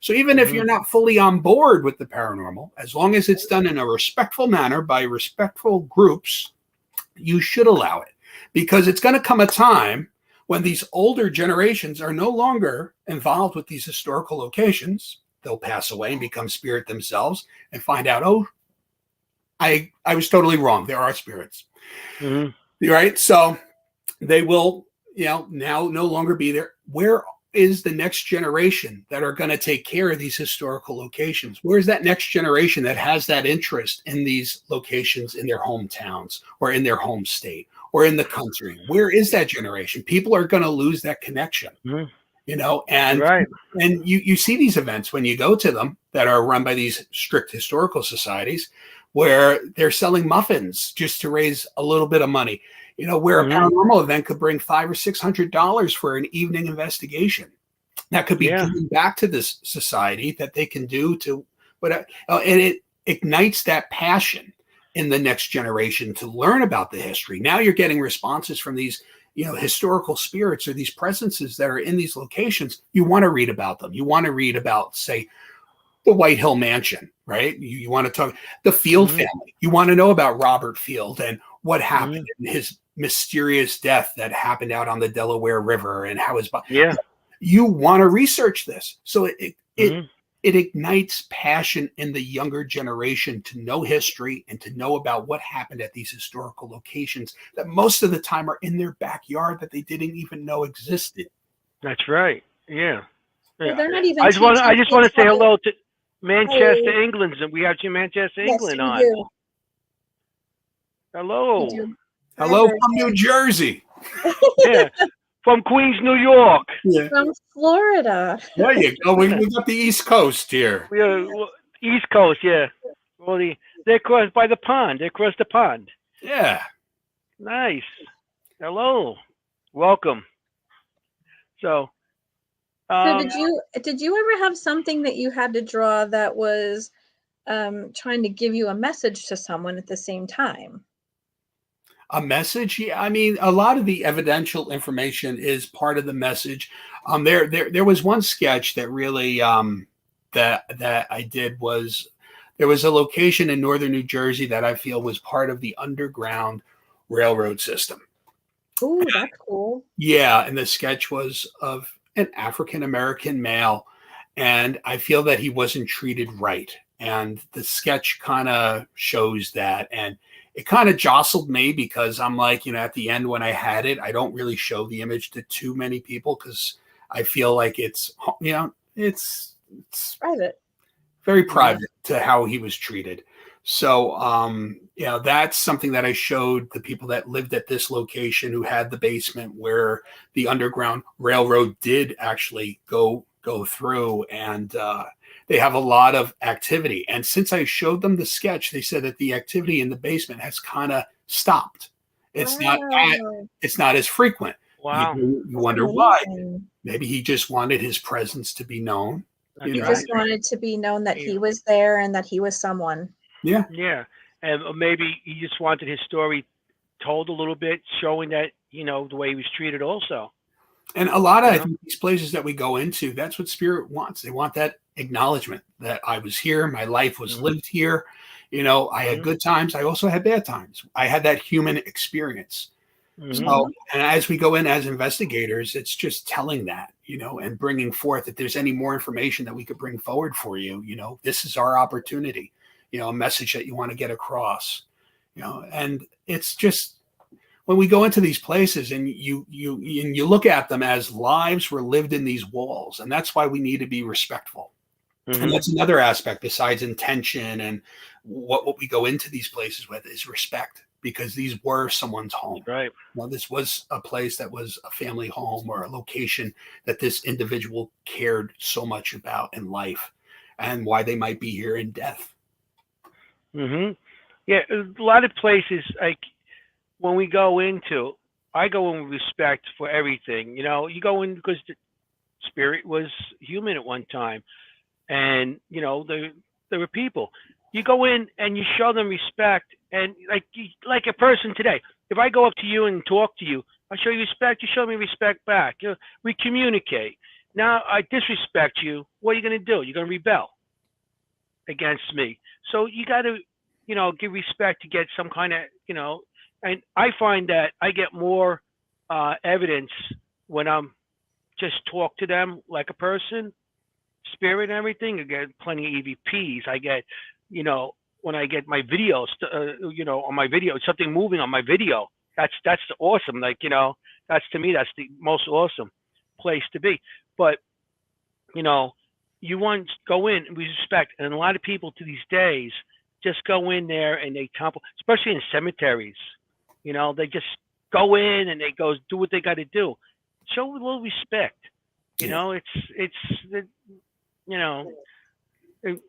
It's a conversation. It truly is a conversation. Like, you're not going into a location and demanding, when did you die? I need to know, when did you die? Like, how do you start a conversation like that? Go in and talk about their achievements and what they did in life, and if they served anything in the military, or how many children did you have, and what kind of work did you do, and were you married, and did you love this home? And bring up things like that before you get into asking about when the person died, or what is your name? You need to talk to me. Like, no, if you walked into my house and started to talk to me like that, I would kick you out. Yeah, that's right. Talk about good memories. Like, did you love your wedding? How, what was the date of your wedding? Who was your first love? What kind of music did you like? Do you like this music? And play something for them. Yeah. I got one of my friend Joe McCaffrey, my friend that passed like 2 years ago, just Monday, and we were doing a thing at Gettysburg. And we were in the Peach Orchard, and I was acting like one of the soldiers on the road shooting. I was like the acting like, because there was the Union soldiers on the side of the road, and it had like this cap gun. So every time I shot, you had the spark like a gun shooting. And Joe and my son were out in the field, and Joe was down with my son hanging out, like they're being shot at. And my Joe goes, do you want some chocolate? I got some chocolate. We got an EVP, goes, yes, I want a piece of chocolate. Aww. Just like that. And we were like, did you say that, Jesse? No, Joe. It was outside the box. And that's what Joey always said. think outside the box for any kind of questions. You mean, how many times you gonna go in? Is anybody here? How old are you? How, what's your age? Or, do you know you're dead? I think that one is like, don't ask if they know they're dead. You get tired of the questions too. You get the same freaking question. Ask them what color their clothes. What's their favorite thing? Ask them like you would talk to a person. But also, if you ask them if they know that they're dead and they don't know that they're dead, it can be scary for them. Like, it's something that you need to kind of lead into before they figure it out. Like ask them what the year is, or who the president is. That might be scary too. But kind of just ask them about the current time, and that might get you your answer, whether they know that they're deceased or not. Like I said earlier, there are people too, they just don't know, like they're just not in their meat suit, whatever. Just kind of lead up to it and be kind about it. Yeah. What do you think about also, Richard? I mean, I don't believe everybody's here. I believe some spirits come back when I think like their family needs them. Like, if we have distress and, maybe your mom will come back and just to comfort you for a moment. Maybe, I'm talking about come back, not just, not zombie like, not like no zombie, in spirit wise, I'm here. You'd be like, no. They just pop in and out once in a while. Yeah, I call them visitors. They come back and out. What do you think about that? Yeah, they slip through the veil. I mean, what is the veil? Another like dimension that we cannot see. They come out of their plane and they come back into this plane. And I feel that consciousness, when we really need them, you can say that, I felt, a hug, or when I was in bed, I felt the bed go down and I felt that mom was with me because I could smell mom's perfume. And you'll hear a lot about this, like in hospitals or when people are ill or when they're going through a very hard time. Like, you know what? I smelled dad's cologne and I, felt like a hug, or that would happen. And then like the synchronicity, like I'll be driving and I saw a truck go by that said daddy's, things like that happen. And I feel that those nudges are always around, when we ask for it, spirit's always telling us that they're there and they're letting us know that their presence are there, and they can be around us. You just have to be open to interpreting it and your senses. But yeah, I feel that it's constantly, they're not just in this faraway place that we can't see or communicate with them, I always feel they always come back when we need them. Like you said, a loved one, your mom, your whoever. I think my father visits my when I smell a cigarette. I'm on the 5th floor. I live in a cooperative in Queens, so I got a lot of people in my building. But it's a non-smoking building. We don't smoke in this building. And I'm on the 5th floor. And when people smoke, they go outside or down the block, whatever. And I'm on the 5th floor. So I could be like 3 o'clock in the morning, I'm retired now. So I watch TV all night long. I'm always, There you go. I don't have to get up in the morning. So, but at, like 3 o'clock in the morning, I'd be sitting there and I start smelling cigarette smoke. My father's a big smoker. I mean, I remember since I was a kid, him always smoking, and I smell smoke, and it's like, and then I feel something sit down next to me on the couch. You know what I mean? And I say, yeah, and I don't freak out. I'm like, watch some TV with me. Who's here? Is anybody here? Of course, I get my phone and I start recording, see if I get an EVP and stuff. I haven't yet, but it's very interesting how that happens. Something just triggers you off to think of one certain person that's there, and that maybe they're there to help you on something, a smell or anything.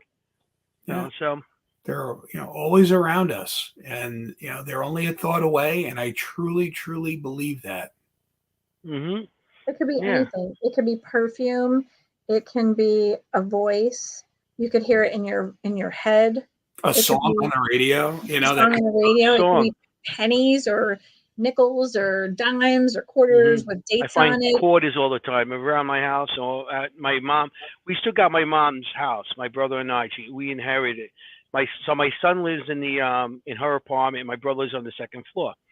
And when my mom passed, we're finding quarters all over. To this day, I find quarters all over that place. I mean, I got a whole big jug of quarters. I mean, I just go buy myself a new car with them, you know. Yeah. but it's a thing of quarters, and we just keep them because we know it's her. Yeah. You know? And it's those signs that just like show you, you know, like I'm here, I'm still around. Like when my grandmother passed away, I remember we're at the repast, and on the overhead we hear, "I just called to say I love you." The Stevie Wonder song, right? So I'm like, wow, that really, and it caught me. And I'm like, huh. So it always stayed in my head, and it would play at different points in my life at different important times. Like something big would happen, and then I just called to say I love you. And it's not a song you hear often. They don't really play that much on the radio. So now we're at my son's christening, and we're going to the party afterwards, and the party, you know, just starts. What song comes on the radio? I just called to say I love you. And I'm like, I never really hear that, you know. No. And I'm like, you know, that there for me is a sign. And, you know, and it's little things like that we carry with us throughout our life that brings that loved one immediately right back to us. Like, you know, thank you, Grandma. You know, thank you for that message. I love you too. You know, I got a funny one like that. My mom, the night she passed, I told you her birthday was the January 31st. She died February 1st. But on the 31st, we bought her gifts and stuff. So she wanted a radio. So I bought her this little silver radio, you know, the AM, FM, and the you know, with the antenna that you adjust and stuff. So I bought that for her. But then she passed the next day, so she never got to use it. So I was working at the Jarvis Center in the city. We were setting up for I think it was the car show. It's one of the shows, and we have a cart. I go out there with a partner with a cart, and it's weird because we used to go into my mother's house, the apartment, because I used to go there and visit and stuff, and she'd be listening. And the one time she was listening to "Welcome to the Jungle" by Guns N' Roses. I'm like, "Ma, you like that?" She goes, "Yeah, I like the song. It's a good song." And I'm like, "This is cool." So the day of I had the radio, it's the first time I'm going to use it. I put it on my car. I roll it out to where I'm going to start setting up. It was at the Jarvis Center for the car show. You set up stands. You have to set up all the wire, you know, electrician, and we set up all the wires for electricity in the stands and all that stuff. Right. So I go to my location, and I get to my location. I turn my radio on, and the first song that came on was "Welcome to the Jungle." Wow. And I'm like, holy shit. So I tell my partner, and he was like, really? And I said, yeah, this is the first time I'm using this radio. My mother, you know, "Welcome to the Jungle." And he's like, you know, and then, of course, after I told him that, in the Jarvis Center and a lot of different locations, at the down the towers and everything, where other locations, they started calling me the real ghost brother. I'm not the ghost brother. Oh my God. The ghost brother? No, I'm not a ghost brother. That's the wrong one. No, they were calling me the Ghostbuster, the real Ghostbuster, Yeah. the real Ghostbuster, and they were calling me Tony the Ghost Guy. There you Tony go. the Ghost Guy. So I got that name down there. I was going to call Dalen for a second there. Yeah, I know. Yeah, I'm the new Ghost Brother. Different. But yeah, I thought that was pretty cool that the first song that came on the radio I bought her was "Welcome to the Jungle" by Guns N' Roses. I'm like my mom was a headbanger too, you know. She listened to all my. I mean, I learned that you played drums in her house, you know, as in the 70s and 80s, and you know, I was going crazy with drum sets. So I guess she got used to my music. Yeah. But yeah, so I thought that was a pretty cool story, you know. Yeah, you know, very cool. And it just shows you like signs, you know, whether it's cardinals or, you know, and you could ask for signs. You could ask for signs that are really tough. You could be like, I want to see a penguin. Ask for a penguin. You'll be surprised. You'd be driving on Route 80 and all of a sudden a truck goes by and maybe there's an image of a penguin on it. Yes. Ask for things that aren't usual, and you'll be really surprised. Like for me, when my dad's mom passed, it was a cardinal. And I'm like, I want to see cardinal. And I saw birds, but the one time I'm like on Route 80, I'm cut off and the truck was cardinal trucking. And it cut off. And I asked for the sign that morning. So not only did I see the sign, I almost got hit by the sign. Gotcha. I'm going to do that. I'm going to say, Ma, show me a sign. Show me money in my bank account. Yeah. I want money in my bank account. See if she... Ron's comment, I just saw it here. The Richard, I love you, feel it. For the longest, as a medium, you must know this too. It's very hard to read for yourself because you don't know what's coming to you or what's coming from you, right? You're too close to it sometimes. So I would love to speak with my grandmother and have, a mediumship moment with her, where someone could bring her through. And Ron and Lourdes did. I mean, we had a session in a client's home. And a day later, Ron's going through all the audio and he goes, Richard, I have something for you to listen to. And I'm okay. I sat down on my deck outside. My kids are playing and I put the phone up to my ear and he sends me the clip and I hear a voice go, Richard, I love you. Feel it. Aww. I listened to it and my eyes got watery and I'm like, this is my grandmother's voice. Richard, awesome. I love you, feel it. So immediately I sent it to my mother. I didn't tell her anything. I go, Mom, I want you to listen to an audio file that we got from a client's home.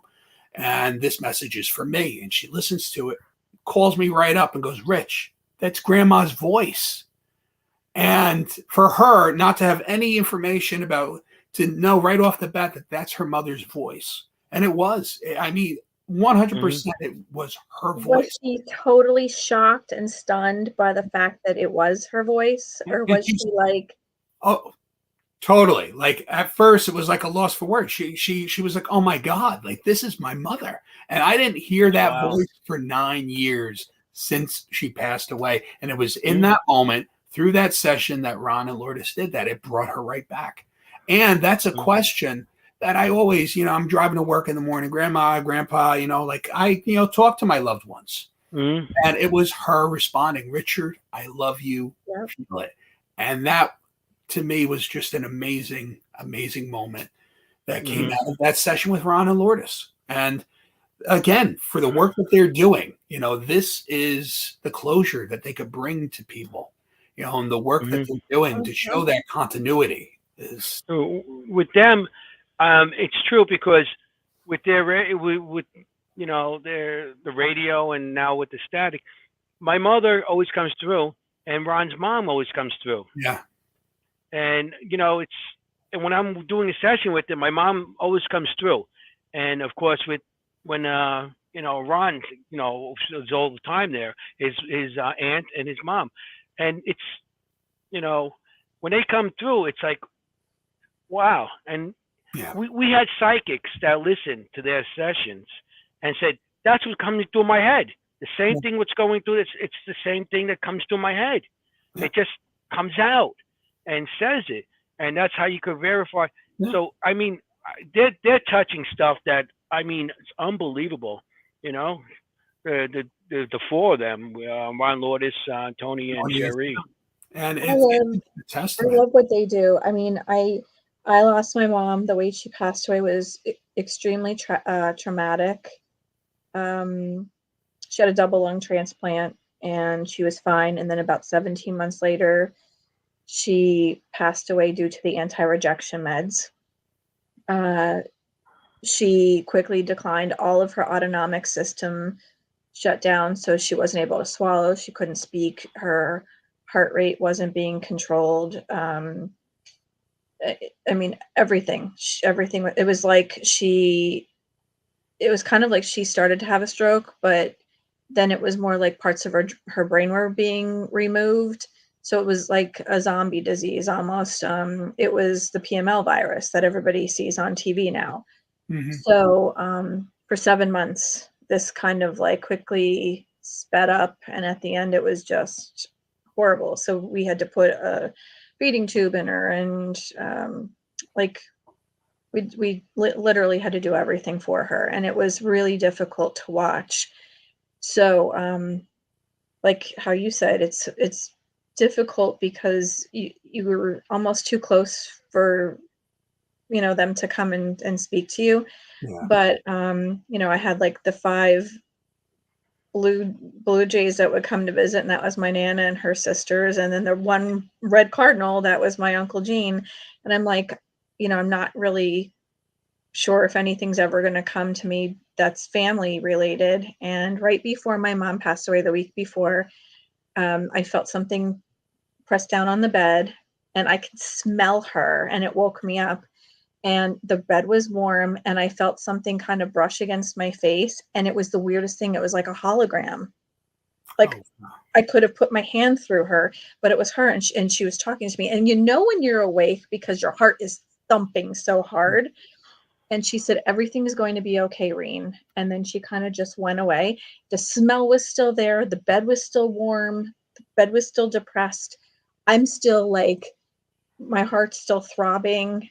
And I've seen spirits my entire life, so none of them scared me. It was just something that was normal to me. It was just the fact that it was my mother, and it was kind of like she was that in between, not sure if she was staying, going, whatever. Right. And then when she passed away August 31st, we had the craziest, weirdest stuff happen, like a whole wave in the pool with like a crest on it. You don't see that in a pool ever. It was like an ocean wave. A grasshopper this big on my sister's head. His head was like just moving around, looking at everybody as we talked about why there's this grasshopper there. My mom's socks were in the middle of the dining room table, and my father had already cleared all the laundry, put everything away, and they smelled just like her right in the middle of the dining room table. So I'm like, this is crazy, because it's like little signs, but I've never seen her, and I really need to see her. So August 31st until November, nothing. And I woke up in the middle of the night. I walked downstairs. I come back upstairs, and the dog and cat used to kind of like run in like a path. They stopped dead at the top of the stairs. And I thought, of course you're going to be assholes tonight. Like, I really want to go back to bed. I had to step over them because they wouldn't move. And I said, come on, guys, I'm really tired. Let's go back to bed. Thanksgiving's coming up, and there's so much to do. I have to pack. We're going away on vacation with all of our cousins, because it wasn't going to be a normal Thanksgiving. I turned the corner, and I looked in my bedroom, and there she is, sitting on my bed in white pajamas with her makeup on, hair done, looking perfect and beautiful with red high heels on. It was the weirdest thing I've ever seen. And she'd already said that, like, she couldn't wear heels for probably, 30 years. And she always wanted to wear heels again. And she had the heels on, and they were spike heels. And she was sitting there with her arms crossed, and she was just shaking her head. And I kind of looked up, and the way she was looking at me was so, I don't know, I felt ashamed, and like she was going to yell at me. So I put my head down, and she said, honey, you're not going to make it for much longer if you don't learn to block it out. And I put my head down, and I said, I know. And I didn't know. I had no idea why I even said that. And I didn't know what to say next. And she said, you need to learn to block it out. And when I went to pick up my head and ask her a question, she was gone. But she was as real and like solid as all of us are. Mm-hmm. And she's never been back since, except one more time. I was in the shower, and I was having a really, really rough day. And she kind of like blew through, even the shower curtain kind of like moved. And I heard, hiya, hun. And I ripped the shower curtain back, and I said, please come back and talk to me. And nothing. But I had one specific time, we were in Mexico, and you like dump everything out of your pockets before you go. You don't take change with you. You don't need any coins or whatever. I walked across my room that I was in, and I was really careful because I was having problems with my feet. I took my shoes off. I walked back, and I was watching my feet. There was one penny on my way back the second time. 1 penny, and it was not there. And I picked it up and it had a specific date on it, and Wow. it gave me every answer I needed in that moment. And there were like 2 other things that had happened that night that gave me the answer that I needed for when I got home. And I was like, why do you do this to me? Yeah. So she's given me signs all over the place, and I don't need her to come to talk to me. She just gives me the right answer When you every need single time I need it. So people, if you think that you need someone to come and talk to you, pay the hell attention, because it's everywhere you look. It's coins, it's birds, it's like you said, the cardinal. Yeah.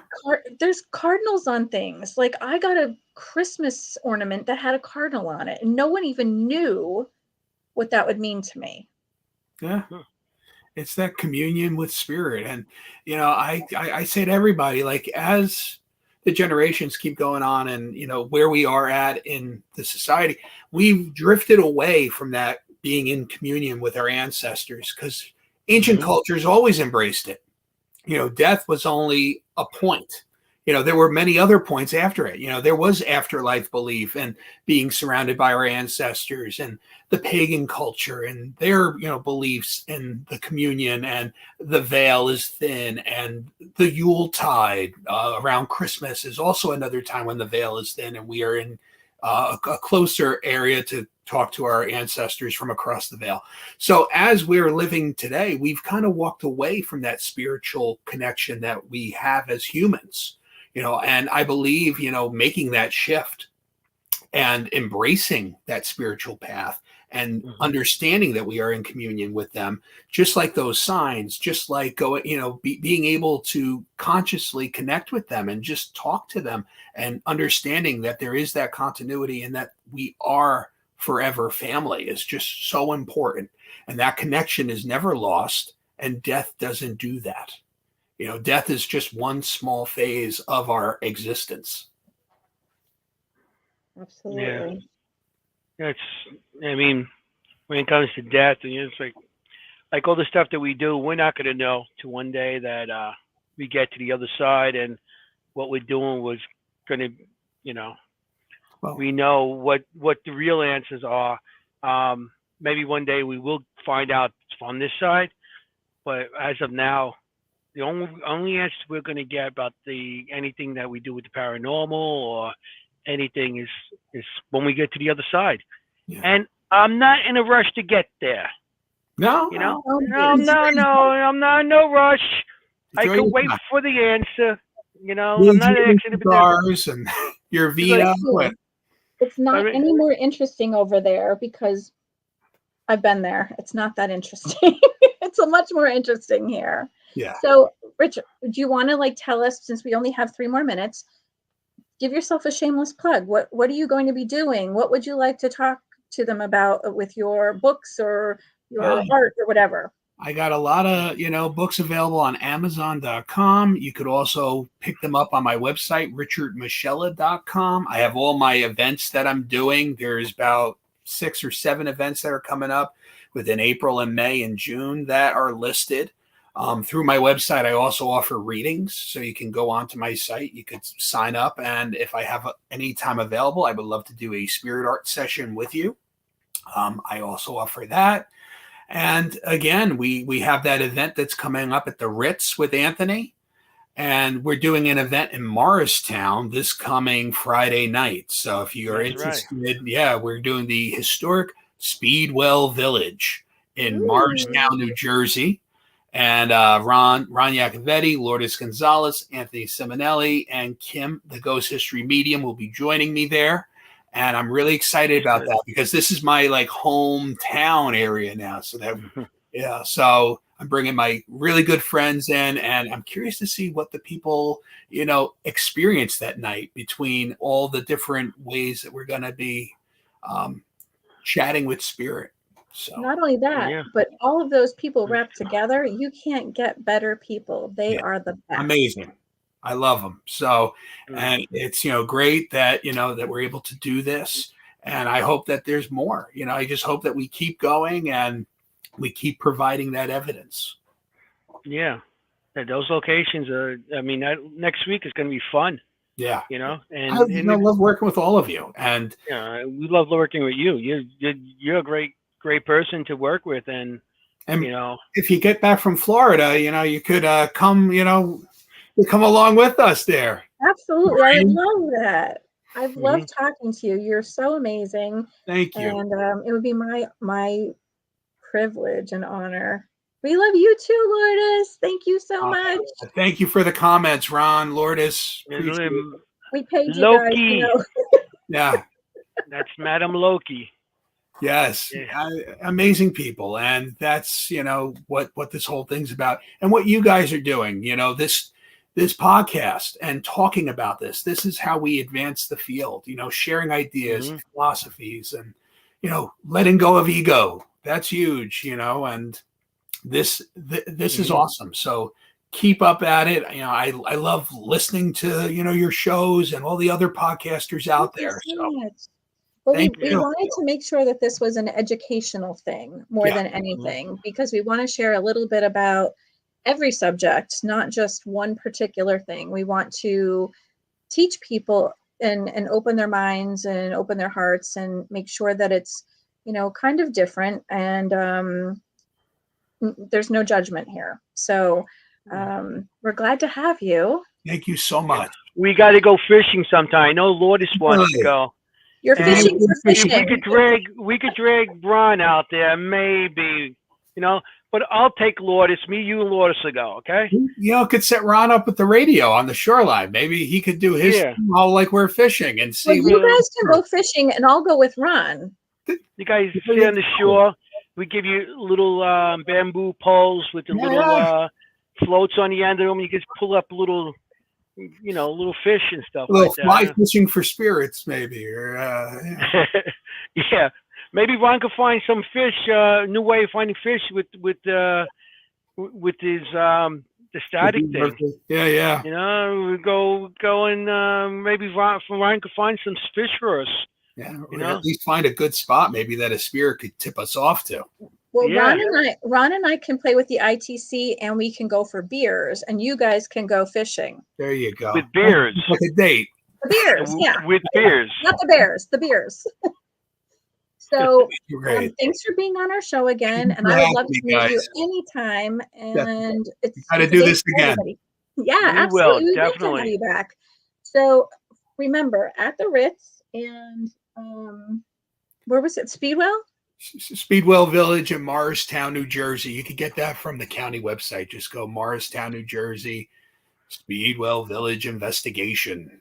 I put your website up, so it's www.richardmoschella.com. That's it. And thanks for watching as usual.